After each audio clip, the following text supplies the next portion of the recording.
تو اس سے پہلے جو لبیک ہیں انہوں نے اپنے ضلعی دفتر میں ایک بڑا پر بھرپور فنکشن رکھا ہے، اور فنکشن رکھا ہے کہ پاکستان کے پرچم کی کشائی ہوگی، اور وہاں پر پاکستان کی سربلندی کے لیے اور نموذ رسالت صلی اللہ علیہ وآلہ وسلم کے جو پہرے دار ہیں ان کی حفاظت کے لیے دعا بھی کروائی جائے گی۔ پہلے وہاں پر جو ضلعی قیادت ہے ان کو یہ ہدایت کی گئی ہے کہ صبح 8:30 بجے آپ ضلعی دفتر میں پہنچے، وہاں پر پرچم کشائی ہوگی، اس کے بعد وہ باقاعدہ اپنے اس لانگ مارچ کا شروعات کریں گے، اور پھر یہ داتا دربار سے ہوتی ہوئی یہاں تک آئے گی۔ جہاں تک ضلعی انتظامیہ کا تعلق ہے تو 7 اگست کو یہ درخواست دی گئی تھی جو منتظمین ہیں کہ ہم نے یہ داتا دربار سے یہاں پر ریلی نکالنی ہے تو اس کی اجازت دی جائے۔ تاحال ابھی تک اس کا ضلعی انتظامیہ کی جانب سے تو کوئی جواب نہیں آیا، لیکن ایک نوٹیفیکیشن ہمارے کچھ میڈیا کے دوستوں نے سوشل میڈیا پر وائرل کیا تھا کہ انہیں اجازت نہیں دی جائے گی۔ وہ اجازت والا یہ کہتے ہیں جی کہ ہمارا معاملہ نہیں ہے، اجازت ملے یا نہ ملے، ہم نے تو ہر صورت میں مارچ کرنا ہے اور جو اعلان کیا ہے اس کے مطابق کرنا ہے۔ پچھلی دفعہ بھی یہی ہوا تھا، اس سے پچھلی دفعہ بھی اسی طرح کے معاملات ہوتے رہتے تھے کہ پہلے اجازت نہیں ملتی تھی، لیکن اس کے بعد جب لوگوں کا جمع غفیر اکٹھا ہوتا تھا، نموذ رسالت صلی اللہ علیہ وآلہ وسلم کے پروانے فرزانے اکٹھے ہوتے ہیں، تو پھر کون اس کو روک سکتا ہے یا رکاوٹیں کھڑی کر سکتا ہے۔ تو اب بھی یہ خالصتاً معاملہ ہے، اس حوالے سے تمام تر تیاریاں مکمل کر لی گئی ہیں، اور جو خطاب ہے، خطاب میں بہت بڑا سرپرائز بھی دے سکتے ہیں ان کے امیر، اور مجھے نہیں لگتا کہ کچھ لوگ یہ کہہ رہے تھے کہ ہو سکتا ہے کہ یہ باقاعدہ کچھ لوگوں کے نام لے کر انہیں ٹارگٹ کریں، لیکن یہ 1 پوائنٹ ایجنڈا ہی ہوگا، اور 1 پوائنٹ ایجنڈا ہے مبارک ثانی کیس والا، اس پر ہی زیادہ فوکس کیا جائے گا، اور باقی جو ان کی تقریر کا متن ہوگا وہ اب یہی کہا جا رہا ہے جی کہ فی البدیہہ بھی ہو سکتی ہے کہ بس ٹھیک ہے جو ہوگا دیکھا جائے گا۔ اب کچھ جنرل فیض حمید کے حوالے سے بھی کچھ کا یہ ہے جی کہ اس میں وہ خطاب کریں حافظ صاحب حسین رضوی اور انہیں بھی للکاریں یا لتاریں، تو اس معاملے پر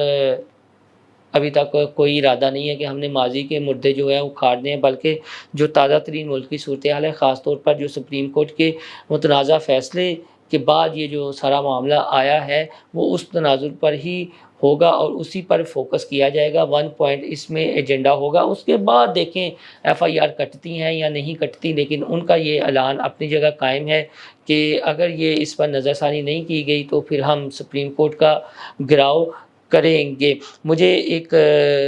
ماضی کا اس سلسلے میں واقعہ بھی یاد آ گیا ہے، اور یہ واقعہ بھی ہے حافظ صاحب حسین کی گرفتاری کے تناظر میں۔ اب پابند سلاسل ہیں PTI کے وہ رہنما سینیٹر اعجاز چودھری، جب مذاکرات ہو رہے تھے تو پہلے 2-3 جو نشستیں ہوئی تھیں مذاکرات کی، ان میں وہ بھی شامل تھے۔ تو میری ان سے پھر بات ہوئی، تب میں ایک چینل میں تھا تو میں نے یہ خبر بھی بریک کی تھی، تو سینیٹر اعجاز چودھری کا یہ کہنا تھا کہ میں حافظ صاحب حسین رضوی کے پاس بھی جاؤں گا اور گلدستہ لے کر جاؤں گا،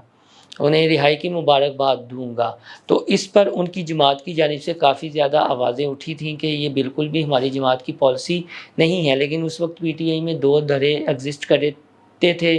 ایک وہ دھڑا تھا جس کا یہ تھا کہ نہیں یہاں پر غزوۃ الہند ہونا ہے اور یہاں پر تبدیلی آنی ہے، ایک وہ دھڑا تھا جو لبرلزم کو ریپرزینٹ کرتا تھا۔ تو جو یہ اعجاز چودھری والا دھڑا تھا، اس کے بعد یہ ہوا تھا کہ عمران خان صاحب گورنر ہاؤس میں آئے تھے، تو یہاں پر انہوں نے فکر اقبال پر ایک بہت ہی اعلیٰ قسم کی تقریر کی تھی، تو اعجاز چودھری نے کہا تھا دیکھو وہی ہوا۔ قصہ مختصر یہ کہ اعجاز چودھری صاحب پھر جب حافظ صاحب حسین رضوی رہا ہو گئے تھے تو پھر یہ ان کے مرکز میں پہنچے تھے، یعنی جہاں پر علامہ خادم حسین رضوی کا مزار ہے مسجد رحمت للعالمین، وہاں پر باقاعدہ اعجاز چودھری پہنچے تھے، اور اس وقت ان کے ساتھ ایک پاکستان کے معروف کالم نگار جو نمائے وقت میں لکھا کرتے تھے، پھر ایکسپریس میں غالباً لکھنا شروع ہو گئے، اسلم خان، وہ بھی ان کے ہمراہ تھے۔ اب ان دونوں کا بیک گراؤنڈ یہ ہے کہ یہ جمعیت سے بھی وابستہ رہے اور پھر جماعت سے ریلیٹڈ بھی رہے، میری مراد جماعت اسلامی سے ہے۔ تو یہ اسلم خان صاحب نے ہی اس وقت خبر بریک کی تھی کہ مفتی منیب الرحمان کراچی سے تھوڑا سا متحرک ہوئے ہیں اور ایک بزنس مین بھی اس میں کردار ادا کر رہے ہیں، اور حافظ صاحب حسین کی رہائی فلاں وقت میں یقینی ہو جائے گی۔ اور پھر آپ نے دیکھا کہ وہ ایک جنرل باجوہ صاحب کے ساتھ ان کی تصویر بھی آ گئی تھی، مفتی منیب الرحمان صاحب کی اور کریم ڈیڈی صاحب کی۔ یہی وجہ ہے کہ پچھلے دنوں بھی جب عمران خان صاحب نے کہا کہ تمام سٹیک ہولڈرز سے بات کی جائے، جو اپوزیشن کی جماعتیں ہیں، اور لبیک کے ساتھ بھی اس طرح کے معاملات کیے جائیں، لیکن جو پچھلے دنوں محمد علی درانی صاحب نے ایک اجلاس بلایا اپوزیشن جماعتوں کا، تو اس میں ان کو تو نہیں بلایا گیا، اور جب تک یہ نہیں شامل ہوں گے تو تب تک یہ تحریک کامیاب ہوتی ہوئی دکھائی نہیں دے گی، کیونکہ جو طاقت ہے اس طاقت کو سمجھنا چاہیے، جو عوام کی بات کرتے ہیں، جو اسلام کی سر بلندی کی بات کرتے ہیں، جو اپنے ذاتی سیاسی مفادات کی بات نہیں کرتے، بلکہ جو اسلام کا مقدمہ ہے، جو عام پاکستانی کا مقدمہ ہے وہ پیش کرتے ہیں، تو اس جماعت کو اس میں شامل نہیں کیا گیا۔ تو یہ واقعہ سنانا اور آپ کے علم میں لانا لازمی تھا کہ حافظ سعد حسین رضوی جب گرفتار تھے اور اس کے بعد جو کچھ ہوا اور ان دنوں میں جو کچھ چلتا رہا، میں اپنے ویلاگ میں اکثر ہی اب یہ ذکر کیا کرتا ہوں اور کرتا بھی رہوں گا۔ وجہ یہ ہے کہ جب تک ہم ماضی، حال اور کو نہیں دیکھیں گے تو مستقبل کی اس طرح تصویر نہیں بن پائے گی۔ بہرحال یہ جو تمام تیاریاں مکمل کر دی گئی ہیں، اور بہت اہم ہے کل کا دن کہ اس بحر کی تہہ سے کیا نکلتا ہے اور حافظ سعد حسین رضوی کیا اعلان کرتے ہیں۔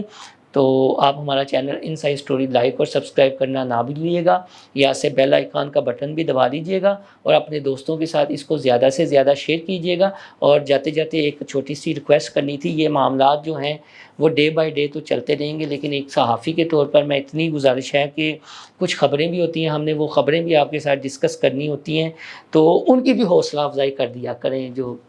آپ سمجھ گئے ہیں میرا کس بات کی جانب اشارہ ہے، اس کی بھی حوصلہ افزائی کر دیا کریں۔ اور جنرل فیاض حمید کے حوالے سے 3 کرداروں کا جو میں نے ذکر کیا، اگلے ایک ویلاگ میں انشاءاللہ تعالیٰ آپ کو بتاؤں گا کہ کون کون سے سابق چیفز ہیں جو اب جن کے بارے میں کہا جا رہا ہے کہ ان کی گرفتاری عمل میں لائی جا سکتی ہے، اور اس وقت وہ کہاں پر مقیم ہے۔ وہ بڑی ایکسکلوسیو نیوز ہے، آپ کے ساتھ شیئر کروں گا، تو آپ سے درخواست ہے کہ ان ٹچ ضرور رہیے گا ہمارے چینل کے ساتھ اور حوصلہ افزائی کرتے رہیے گا۔ اللہ حافظ۔